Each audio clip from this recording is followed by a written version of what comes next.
कल यानी कि 17 सितंबर से पितृपक्ष की शुरुआत होने वाली है। 16 दिन के ये पितृ पक्ष बहुत ही अपने आप में महत्वपूर्ण होते हैं, लेकिन आज के टाइम पे हमारी जनरेशन इसकी जो इम्पोर्टेंस है वो नहीं समझ रही है। तो मेरा मानना है कि हम सबको कहीं ना कहीं इसके बारे में पता होना चाहिए। तो आज मैं आप सबको बताने आई हूँ। हेलो एवरीवन, मैं अदिति, आप देख रहे हैं भारत की बात, और आज हम बात करेंगे पितृपक्ष के बारे में। शुरुआत से जानते हैं कि इसकी शुरुआत कहाँ से हुई। तो एक कहानी है इसके पीछे। महाभारत के कर्ण तो हम सबको याद होंगे। तो कर्ण की जब मृत्यु होती है, जब वो स्वर्ग लोक में जाते हैं, तो उन्हें गहने, सोने, यही सब दिया जाता है, जबकि उस वक्त कर्ण को जरूरत होती है खाने की, भोजन की। तो कर्ण जो है इंद्र देवता के पास जाकर के उनसे पूछते हैं कि मुझे भूख लगी, मुझे खाना चाहिए, मुझे ये सोने गहने नहीं चाहिए।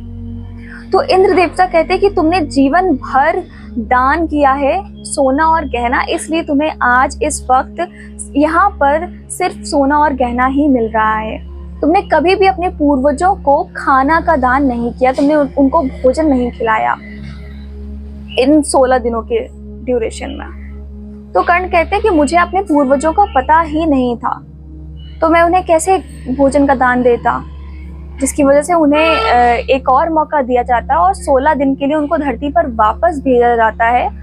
और फिर कर्ण अपने पूर्वजों को याद करके उन 16 के 16 दिनों में उन्हें खाना का दान देते हैं।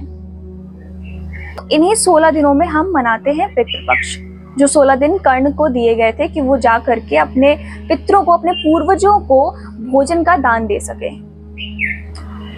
हमारे टाइम में हम पितृपक्ष भूलते जा रहे हैं। हमारी जनरेशन जो है वो एक तरीके से इस चीज को कहीं ना कहीं हम सब खोते जा रहे हैं। पुरानी कहानियां हैं, पुरानी जो भी मान्यताएं हैं, उनको भूलते जा रहे हैं। तो ऐसे में जरूरी है कि हम भी इन 16 दिनों का महत्व समझें और अपने पूर्वजों को, क्योंकि कहते हैं कि पूर्वज जो होते हैं वो इस वक्त इन 16 दिनों में धरती पर आते हैं और हम सबको देखते हैं और हम सबकी समस्याओं का समाधान करने की कोशिश करते हैं।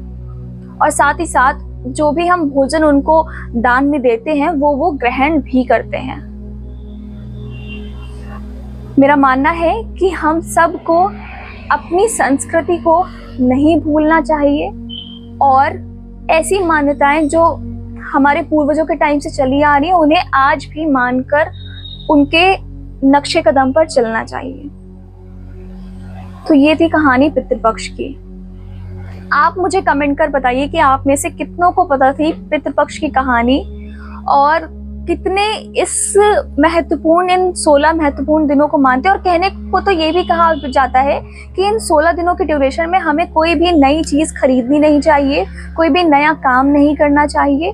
तो ये सारी मान्यताएं आप में से कितने लोग मानते हैं और कितना लोग इन चीजों को जानते थे पहले से, कमेंट करके जरूर बताएं।